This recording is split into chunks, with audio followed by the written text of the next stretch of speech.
மக்கள் அனைவருக்கும் வணக்கம். ஒரு 4-5 நாட்களுக்கு முன்னாடி நாம திண்டுக்கல் பகுதியில் கூட சத்திரப்பட்டி செந்தில் மீது நடத்தப்பட்ட ஐடி ரைடு, அதன் பின்னாடி விவகாரங்கள், அதன் பின்னாடி இருக்கக்கூடிய பினாமி விவகாரங்கள் இதை நம்ம வெளியிட்டிருந்தோம். அதை தொடர்ந்து ஏற்படுத்தக்கூடிய அழுத்தம் இருக்கு இல்லையா, அது நானே இயற்கையாக உணர முடியுது. அதில் மிக முக்கியமாக சமீபத்தில் நேற்று நினைக்கிறேன் அவர் எனக்கு வக்கீல் நோட்டீஸ் கொடுத்துட்டாரு. அது எனக்கே வரல. ஆனால் அது எப்படி இந்த வாரும் கும்பலுக்கு முதல் கிடைக்குது? அவங்க தான் ஃபஸ்ட்டு ரிலீஸ் பண்ணியிருக்காங்க. அது எனக்கே வரவே இல்லைன்னு வச்சுக்கோங்க. எனக்கு வந்திருக்கணும், இல்லாட்டி அவர் வெளியிடணும். வந்ததுக்கப்புறம் நான் வெளியிட போகிறேன். லயோலா ஆகட்டும், இல்லாட்டி சேவியர் பிரிட்டோ ஆகட்டும், இவங்கெல்லாம் வக்கீல் நோட்டீஸ் கொடுக்கும்போது அதை நான் எனக்கு வந்ததுக்கப்புறம் தான் எல்லாத்துக்கும் தெரியும். ஏன்னா அவங்க எனக்கு தான் அனுப்புகிறாங்க. ஆனால் வரதுக்கு முன்பே எனக்கு வரவே இல்லைன்னா வரதுக்கு முன்பே அது எப்படி இவங்களுக்கு யார் இந்த வாரும் கும்பலுக்கு கிடைக்குது? எனவே இதன் பின்னாடி யார் இருப்பான்னு நான் சொல்லி தெரிய தேவையில்லை. அதோட சேர்த்து இந்த மாதிரி வீடியோக்கள் வெளியிடும் போது ஒரு 80% 90% பாஜக நிர்வாகிகள் அதனுடைய தலைவர்கள் ஆதரவு தெரிவித்தாலும் அந்த மாதிரி வீடியோக்கள் என்ன ஆகுது அப்படின்னா, நான் மதிக்கக்கூடிய சில நபர்களுக்கு தர்ம சங்கடமான நிலைமை உருவாக்குது. எனவே இந்த மாதிரி விஷயங்கள் முழுமையாக விலகி நிற்க விரும்புகிறேன். அந்த விலகி நிற்கிற விரும்புகிறேன் அப்படின்றது என்ன அர்த்தம் கிடைக்குன்னா, எனக்கு எழுதுகிற காலகட்டத்திலையோ அந்த தொடக்க காலகட்டத்திலையோ இந்த அரசியல் மீது பெரிய ஆர்வம் முழுமையான ஈடுபாடு இருந்தது கிடையாது. என் பிஸ்னஸ் உண்டு, நான் எதையாவது எழுதிக்க தெரிஞ்சேன். அதுக்கப்புறம் பேச ஆரம்பிச்சேன்னு வச்சுக்கோங்க. எப்போ யூடியூப்பில் பேச ஆரம்பித்தேன். நீங்கள் நிறைய பேருக்கு நம்புறீங்களோ இல்லையோ, என்னோட டீம் மட்டும் கிடையாது, என்னுடைய யூடியூப் சேனலை நிர்வாகம் பண்ணக்கூடிய ஒரு 3ஆவது நிறுவனம் இருக்குது. அந்த நிறுவனத்துக்கே தெரியும், அந்த நிறுவனம் சம்மந்தப்பட்ட நபர்களுக்கே தெரியும். நான் 2.5 வருஷம் நெருக்கி அந்த யூடியூப் சேனலை மானிட்டைசேஷன் பண்ணவே இல்லை. அதாவது விளம்பரங்கள் தேவையில்லை, நானே அதை பொழுதுபோக்கு போட்டுக்கிட்டு இருக்கேன். எனக்கு பர்சனலாக மனசில் பட்டது நியாயம் பட்டுச்சு. அதுவும் பாஜக தீவிர எதிர்ப்பு இருக்குது, திமுகவுக்கு பெரிய ஆதரவாக இருக்குது, இது நல்லது இல்லை அப்படின்னு ஒரு மனநிலை பட்டுச்சு. அதுக்காக போடுறேன். இதுலேருந்து ஒரு வருமானம் பார்க்கலாம் அப்படின்ற நோக்கத்தில் நான் பண்ணலை. எனவே அதுக்கு ரெவன்யூ எனக்கு தேவையில்லை அப்படின்னு ஒரு 2.5 வருஷம் ஓடிச்சு.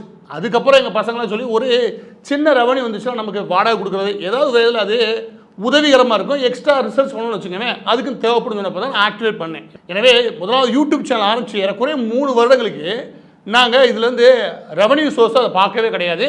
நாங்கள் ஆரம்பிக்கப்பட்ட காலம் சரி, நான் எழுதின காலகட்டத்திலையும் ஒரு சுதந்திரம் இருந்துச்சு. அது என்ன அப்படின்னா, மனசில் நியாயம் பட்டுச்சு, அதை பேசணும். நரேந்திர மோடி தலைமையிலான அரசு இன்னும் 25 வருஷம் இருக்கணும் அப்படின்னு ஒரு ஆசை இருந்தது.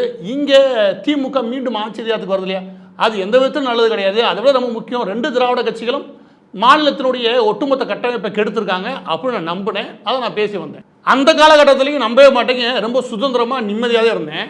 எப்போ இந்த அரசியல் மண்டையில் உட்காந்துச்சுல, அது நம்ம அரசுக்குள்ளே போகணும். பொன்முடியில் ஆரம்பித்து செல்லூர் ராஜு வரைக்கும் இருக்கக்கூடிய அரசியலில் ஏன் நாம் போகக்கூடாது அப்படின்ற ஒரு நியாயமான எண்ணம் இருந்துச்சு. எனவே ரஜினி அவர்கள் அரசியல் போகிற காலகட்டத்தில் நாமளும் முழுமையாக அரசியலில் போகணும் ஒரு ஆசை உருவானது. அது வெறும் ஆசை கிடையாது, நாம் ஒரு நிர்வாக திறமையை நிரூபிக்கணும்.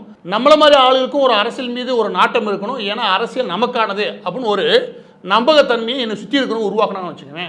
அதன் பின்னாடி என் மேலே உட்காந்து அந்த அரசியல் வெயிட் இருக்கு இல்லையா, அந்த அழுத்தம் அது எப்போவுமே இருந்திருக்கும். அதனால் எனக்கு சில உண்மைகள் பேசுறதுக்கு ரொம்ப தர்மசங்கடமான நிலைமையில் இருக்கும். சில உண்மைகளை விட்டு வெளியே நிற்பேன், ஒரு சார்பு நிலையை தீவிரமாக எடுத்திருப்பேன். இப்படியா போய் இன்னைக்கு வரைக்கும் நான் சொல்கிறேன், அந்த அழுத்தம் எனக்கு இருந்தது.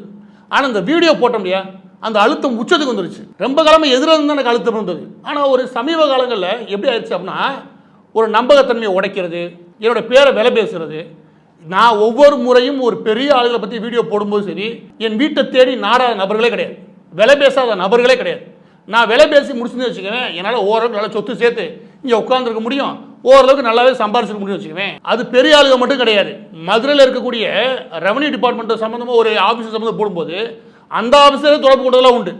எனவே இந்த மாதிரியான கமர்ஷியல் ஆக்டிவிட்டி இருக்கு இல்லையா, அதாவது நம்ம ஒரு வீடியோ போடுவோம், அடிச்சோம்னு வச்சுக்கோங்க, யாராவது வந்தான்னு வச்சுக்கோங்க, அவங்களோட காசு வாங்கிக்கலாம் இல்லையா, இந்த மாதிரி சவுக்கு சங்கர வேலை நான் பார்க்குறது கிடையாது. இது ஏன் பண்ணுறது அப்படின்னா, நான் ஒரு விஷயத்தை தீவிரமாக நம்புகிறேன். என்ன அப்படின்னா, பணம், புகழ், பேர், பதவி, இது எல்லாத்தையும் விட அதிகாரம், இது எல்லாத்தையும் தாண்டினது ஒரு உண்மை, மனசாட்சிக்கு ஒரு உண்மை இருக்கு இல்லையா, அதை பேசுகிறோமா அப்படின்ற ஒரு சந்தோஷம். நீங்கள் எவ்வளோ வசதியாக இருந்தாலும் சரி, ஒரு மன அமைதியெலாம் வாழ்ந்துன்னு வச்சுக்கோங்க, ஒரு உண்மைக்கு மாற வாழ்கிறோம் இல்லை மன அமைதியெலாம் வாழ்கிறோம்னா அது ஒரு கடினமான சூழலை உருவாக்கும். குறைஞ்சபட்ச தேவைக்கான பொருளாதாரத்தை நம்ம பார்த்துக்கிட்டு நம்ம ஒரு உண்மை மனசாட்சிக்கு நேராக நடந்து வச்சுக்கோங்க, ஒரு நிம்மதி இருக்குன்ற நம்பிக்கை எனக்கு எப்போவுமே உண்டு. ஆனால் என்ன ஆகுது அப்படின்னா, ஒரு உண்மையை சொன்னாலே உனக்கு அழுத்தம் ஏற்படும், ஒரு நிம்மதி கெட்டு போகும். இப்படியான சூழல் மாற ஆரம்பிச்சிருச்சு. எப்போ இருந்து அப்படின்னா, இந்த வார் ரூம் இருக்கு இல்லையா, நான் போய் அதிமுக போய் காசு வாங்கிட்டேன், நான் போய் அவன்கிட்ட போய் காசு வாங்கி இவங்க இஷ்டத்துக்கு எழுத வேண்டியது. நான் 2 திராவிட கட்சிகளும் இருக்கக்கூடாதுன்னு நினைக்கக்கூடிய ஆள்னு வச்சுக்கோங்க, ரொம்ப தெளிவாக எப்போவுமே சொல்லியிருக்கேன். அடுத்த 25 வருஷத்துக்கு மேலே இந்த நாட்டை பாஜக ஆள்றது நியாயமானது அப்படின்னு நான் சொல்லியிருக்கேன். அதுக்கு பாஜக தான் எல்லாரும் நல்லவங்க அப்படின்னு சொல்ல கிடையாது. பாஜக குறைஞ்சபட்சம் நாட்டை நேசிக்கக்கூடிய நபர்களுடைய எண்ணிக்கை அதிகம் அப்படின்ற நம்பிக்கை. எனவே இப்போ ஏற்படுத்தக்கூடிய ஒரு சூழல், அதனால் ஏற்படக்கூடிய அழுத்தம் இருக்கு இல்லையா, அந்த அழுத்தம் எது மட்டும் போயிடுச்சு அப்படின்னா, நம்ம ஓரளவுக்கு மதிக்கக்கூடிய நபர்கள் இருக்காங்களே அவங்களே ஒரு தர்மசங்கடமான நிலைமையை நோக்கி நகர்றாங்க. எனவே நான் சொல்ல விரும்புறது என்ன அப்படின்னா, இந்த வீடியோவில் நான் ஒட்டு மொத்தமாக அந்த அரசியல் நோக்கம் இருக்கு இல்லையா, அதுலேருந்து விலக விரும்புகிறேன். அரசியல் நோக்கம்னா நாம் நேரடி அரசியலுக்குள்ள வரணுன்ற ஒரு எண்ணம் இருந்துச்சு இல்லையா, அதை இறக்கி வைக்க விரும்புகிறேன். அது உண்மையிலே எனக்கு வெயிட்டாகவே ஃபீல் ஆகிறேன். எனவே உங்கள் எல்லாருக்கும் தெளிவுபட சொல்ல வேண்டிய விஷயம் என்னன்னா, யாருக்கோ நான் போட்டியாக வேலை பார்க்குறேன் அப்படின்றது இல்லையா, அது தேவையில்லாது. அந்த போட்டியில் நான் இல்லவே இல்லை, நீங்கள் முடிவு பண்ணிக்கலாம். இவருக்கான தனிப்பட்ட அரசியல் நோக்கம் இருக்குது அப்படியான இருக்கு இல்லையா, அதுலேருந்து நீங்கள் தாராளமாக வெளியிக்கலாம்.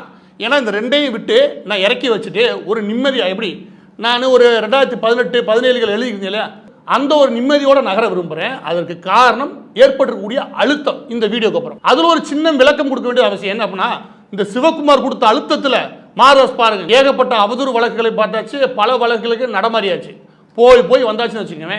இதில் பயந்துக்கிட்டுலாம் நம்ம இந்த அழுத்தத்துக்கெல்லாம் இறங்கலை. நம்ம மதிக்கக்கூடிய நபர்களே நம்மளை ஒரு புரிஞ்சுக்கலையோ இல்லாட்டி நம்மளுடைய நியாயம் கேட்கலையோ அப்படின்ற அழுத்தம். இன்னொன்று என்னன்னா, நம்மளை போட்டியாக நினைக்கிறாங்க, இல்லாட்டி வேற விதமாக உருவகப்படுத்த முயற்சி பண்ணுறாங்க. இதுதான். எனவே சிவகுமார் கொடுக்கக்கூடிய அந்த வக்கீல் ஓடி சொல்லி பாருங்க, அதுக்கெல்லாம் பயந்து கிடையாது. அதோட ஒன்று சொல்றீங்க, நேற்று ஒரு வீடியோ ரெடி பண்ணியிருந்தோம், அதை முழுசாக டெலிட் பண்ணிட்டோம். ஏன் அப்படின்னு கேளுங்க. ஏன்னா மேற்கொண்டு அவங்களுக்கு தர்ம சங்கடமான நிலைமை உருவாக்கமான அதை டெலிட் பண்ணி கொடுப்பா நானே சொன்னேன். அப்போ தான் எனக்கு உச்சகட்ட அழுத்தம் வந்துச்சு.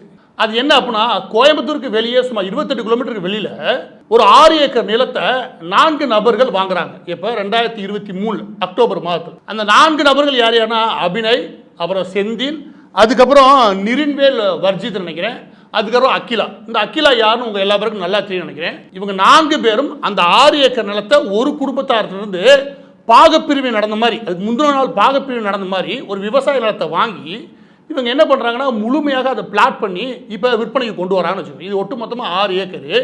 இதோட மதிப்பு நாம் அங்கே விசாரித்த வரைக்கும் சுமார் 70 கோடிக்கு மேலே. இந்த ஆக்டிவிட்டி ஆகட்டும், இந்த சிவகுமார் அங்கே பண்ணுறாருல அந்த ஆக்டிவிட்டி ஆகட்டும், இல்லாட்டி திருப்பூர் பக்கத்தில் ஒரு ஆக்டிவிட்டி அதுவாகட்டும், இல்லை கோயம்புத்தூருக்குள்ள நடக்கக்கூடிய ஆக்டிவிட்டி ஆகட்டும், கோயம்புத்தூருக்குள்ள முக்கியமான 3 நிறுவனங்கள் ஒரே அட்ரஸில் இருக்கும். இவங்க எல்லாம் பண்ணக்கூடிய விஷயங்கள் இருக்குல்ல, இது எல்லாத்துக்கும் பின்னாடி நான் போன வீடியோலே சொன்னேன், திமுக அமைச்சருடைய பின்புலம் அதில் எப்படியா இருக்குது, அவங்களுடைய பினாமியோட ஆக்டில் எப்படியா இருக்குது, அது தெரிஞ்சு பண்ணுறீங்களா தெரியாமல் பண்ணுறீங்களா தெரியல. எல்லா பேருக்கும் ஒரு பிஸ்னஸ் நோக்கம் இருக்குது, எல்லாருக்கும் ஒரு குறைஞ்சபட்ச வாழ்வாதாரத்துக்கு தேவையான பொருளாதாரம் தேவை. ஆனால் இந்த மாதிரியான ஆக்டிவிட்டி இருக்கு பாருங்க, அது உங்களுக்கு நல்லது சேர்க்க போகிறது கிடையாது. ஏன்னா முதலாவது நீங்கள் திமுகவுடைய பினாமிக்கு நெருக்கமாக போகிறீங்களே, அதுவும் முக்கியமாக வெள்ளம் புரைஞ்சிட்டு உருகின வெள்ளத்தெல்லாம் கொடுத்து மக்களை ஏமாத்தினா பாருங்க, அந்த சக்கரபாணிக்கு நீங்கள் நெருக்கமாக போகிறீங்க பாருங்க, அது நெருடலான விஷயம். இன்னொன்று என்ன அப்படின்னா, இப்படி கருப்பு பண நகரங்களுக்கு அது அப்படமாக தெரிகிறது 2வது விஷயம். 3வது மிக முக்கியமானது, மற்ற எதை பற்றி எனக்கு கவலை கிடையாது. ஆனால் அந்த பகுதியில் உங்களை என்ன பேசுகிறாங்கன்றது. நான் சத்திரப்பட்டி செந்தில் பேசுகிறேன் இல்லையா, என்னை நம்பவே நம்பாதீங்க. நீ சத்திரப்பட்டியில் போய் இந்த செந்தில் ரைட் இருந்துச்சுல, அந்த செந்திலை பற்றி நீங்கள் விசாரிங்க. அங்கே இருந்து சிவகுமாரை பற்றி விசாரிக்கணும், செந்திலை பற்றி விசாரிங்க. உங்களுக்கு ஒரு மோசமான செய்தி ஒன்று கிடைக்கும். அது வேறு யாருக்கு பினாமின்னு அந்த ஊரே சொல்லுவான். அவன் உண்மையான பினாமி வேற ஆளுக்கு, ஆனால் அவன் ஊரெல்லாம் சொல்லிக்கிட்டு இருந்தது வேற. இது எல்லாம் உங்களுக்கு ஆன்லைனில் இருக்கக்கூடிய, இல்லை ட்விட்டரில் இருக்கக்கூடிய, இல்லை தேசத்துக்கு வெளியில் இருக்கக்கூடிய நபர்களுக்கு சரியாக புரியாது. ஆனால் கிரவுண்டை பொறுத்த வரைக்கும் கிரவுண்டில் பேர் நல்ல விதமாக இல்லை. நல்ல விதமாக இல்லைன்றது எப்படி தெரியும்னா, நீங்கள் ஆன்லைனில் விட்டுருங்க, விசாரிச்சா மட்டும்தான் தெரியும். கிரவுண்ட் எப்படி இருக்குன்னா, எல்லா அரசியல்வாதியுமான இவங்களும் அப்படின்ற மனநிலையை நோக்கி நம்ம நகர்த்துறோம் இல்லையா, அது நல்லது இல்லை நான் சொல்ல வரேன். இப்போ நீங்கள் எடுத்துக்காட்டுக்கு நான் இப்போ சொல்கிறேன், ஒரு விவசாய நிலத்தை பிளாட் போட்டு ஆரம்பிக்கிறாங்க. இதில் கள்ளப்பணத்துக்காக விஷயம் கிடையாது. ஆனால் அந்த விவசாய நிலம் இருக்கு இல்லையா, அந்த விவசாய நிலன்றது இங்கே இருக்கிற கோஆப்ரேட்டிவ் சொசைட்டி இருக்கு இல்லையா, கூட்டுறவு வங்கி, அந்த கூட்டுறவு வங்கியிலேருந்து கடன் தள்ளுபடி பண்ணுவாங்களே, அந்த கடன் தள்ளுபடி செய்யப்பட்டு பின்னாடி அவங்க கைக்கு வந்தது. அதை என்ன பண்ணுறாங்கன்னா, ரியல் எஸ்டேட் காரனை விற்கிறது. இந்த வேலை இருக்கு இல்லையா, இது தமிழ்நாடு முழுவதும் இந்த விவசாயம் சம்பந்த நபர்களை பயமுறுத்தியே வாங்கக்கூடிய நபர்கள் நான் நிறைய பேர் பார்த்து உண்டு. எங்கே விவசாய காலம் தள்ளுபடி காலம் போயிடுச்சு, ஆனால் திரும்ப இன்னொரு ஆட்சி வச்சுக்கோங்க, ஒருவேளை தள்ளுபடி இல்லைன்னு சொல்லி சொல்லிடுவாங்க, வித்துருங்க அப்படின்னு சொல்லி விற்பாங்க. இந்த மாதிரி விற்க சொன்னா அடிமாட்டு ரேட்டுக்கு வாங்க முடியும். அந்த மாதிரி தான் நகர்ந்துருக்குன்னு வச்சுக்கோங்க. அந்த 6 ஏக்கர் நிலம் இருக்கு இல்லையா, இது பல முறை நீதிமன்றம் தெளிவாக சொல்லியிருக்கு, விவசாய நிலத்தில் விவசாயத்தை நோக்கி நகர்த்துங்க, விவசாயம் அல்லாத வேலையில் பார்க்காதீங்க, முக்கியமாக இந்த ரியல் எஸ்டேட்காரங்களை அவனை உள்ளே கொண்டு போகாதீங்க, இது நல்லது இல்லை அப்படின்னு பொதுவாகவே நீதிமன்றங்கள் கருத்து தெரிவிக்குது. அதை நாமளே பண்ணணும்னு வச்சுக்கோங்க. அந்த பதில் என்ன மாதிரியான பேர் இருக்குன்னு சொல்லி யோசிச்சு பாருங்க. இந்த கூட்டுறவு வங்கின்னு என்ன நினைக்கிறீங்க, இந்தியன் கவர்மெண்ட்டுக்கு அதனால எந்த லாபமும் கிடையாது. அதை வச்சு விவசாயிகள் இருக்காங்க பாருங்க, அவங்க ஒரு காலத்தில் அந்த பயிர் கடன் வாங்குறது, எங்கேயா போய் அவங்களுடைய வீட்டில் இருக்கக்கூடிய தங்கத்தை வச்சுட்டு அந்த காசை வாங்கிட்டு வந்து பயிர் நட்டுட்டு அதுக்கப்புறம் அதை மீட்டெடுக்கிறதுக்கான வேலை வைப்பாங்க. அதில் அவங்களுக்கு அதிக இன்ட்ரெஸ்டோட போட்டு அவங்களுடைய விவசாயத்தை முடக்குவாங்க. இந்த நிலைமை உருவாகக்கூடாதுன்னு இந்திய அரசாங்கம் நினைக்குது. அதனால 6% வருஷத்துக்கு, அதாவது ஒவ்வொரு மாதமும் 0.5%ல் லோனுக்கு கொடுக்குறான்னு வச்சுக்கோங்க. அது ஏறக்குறைய அவங்களுக்கு எந்த லாபமும் கிடையாது. ஒட்டுமொத்த ஆப்ரேஷனல் காஸ்ட்டையும் மணி இன்ஃப்ளேஷன் கால்குலேட் பண்ணி வச்சுக்கோங்க, ஏறக்குறைய இந்த வங்கிகளால் அவங்களுக்கு எந்த லாபமும் கிடையாது. அவங்க செய்யறது என்ன அப்படின்னா, இங்கே விவசாயிகள் அந்த மாதிரியான சிக்கலில் மாட்டக்கூடாது, அவங்க நல்லா இருக்குன்னு நினைக்கிறாங்க. அவங்க உரம் வாங்குறதுலேருந்து பயிர்க்கடன்லேருந்து எல்லா விதத்துலையும் சப்போர்ட் பண்ணுறது அந்த கூட்டுறவு வங்கியோட நோக்கம். அந்த கூட்டுறவு வங்கிக்குள்ளே எப்படி இந்த நிலங்கள் நம்ம பக்கம் கொண்டு வரலாம்னு தெரியலாம் பாருங்க. அவன் ரியல் எஸ்டேட்டோட புத்தி. இதில் நீங்கள் யோசிச்சு பாருங்க, விவசாயிகளுக்கு சப்போர்ட்டாக இருந்தீங்கன்னா அந்த பகுதியில் உங்களுக்கு கூட நல்ல பேர் கூடும். நீ இந்த மாதிரி போன வச்சுக்கோங்க, அந்த பகுதி மக்கள் என்ன பேசுறப்பா நினைக்கிறீங்க? எப்படி சத்திரப்பட்டியில் ஒரு தப்பான பேர் இருக்கோ அதே மாதிரி சூலூர் பக்கத்துலையும் கோயம்புத்தூர் பக்கத்துலையும் இதே பேர் தான் வரும். இது கோயம்புத்தூருக்கு வெளியே, கோயம்புத்தூருக்கு உள்ளேயும் ஏகப்பட்ட ஆக்டிவிட்டி இருக்கு. அதில் ஒரு 3 நிறுவனங்கள் வருது.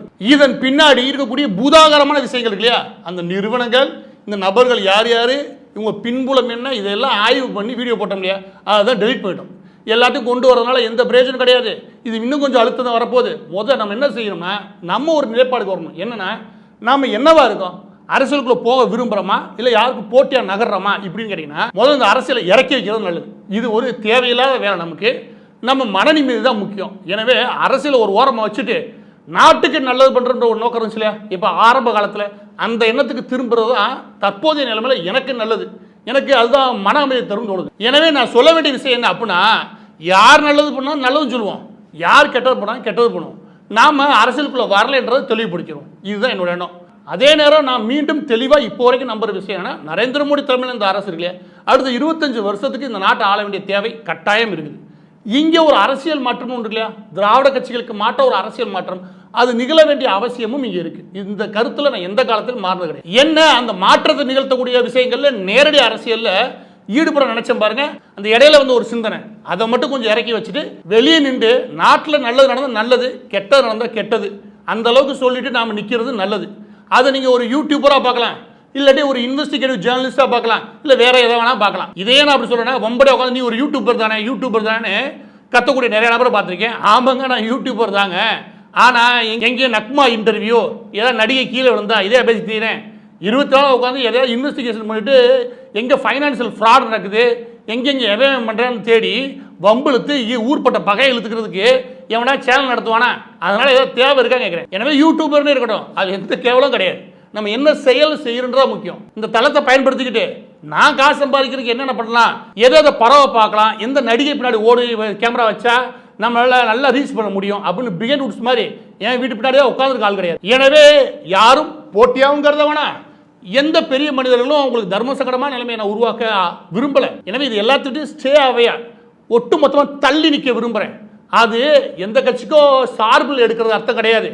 நான் முந்தைய நிலைன்னு ஒன்று இருந்தேன் இல்லையா, அதாவது அரசியலுக்குள்ள நுழைய வேணாம், நம்ம வாட்டில் நாட்டுக்கு எது நல்லதோ அதை மட்டும் பேசிட்டு போகிறது நியாயமாகவும் இருக்கும், மனசுக்கு நிம்மதியாகவும் இருக்கும். அதுக்கான நிலைப்பாடு. எனவே பதிவோட இறுதியாக முன்னாடி ஒரு விஷயம் சொன்னேன் இல்லையா, பணம் புகழ் பேரு அதிகாரம் இது எல்லாத்தையும் விட ரொம்ப முக்கியமானது மனசாட்சிக்கு ஒரு சந்தோஷம், ஒரு உண்மையை பேசணும்ன்றது. இது எல்லாத்தையும் விட அது விலை மதிப்பில்லாது.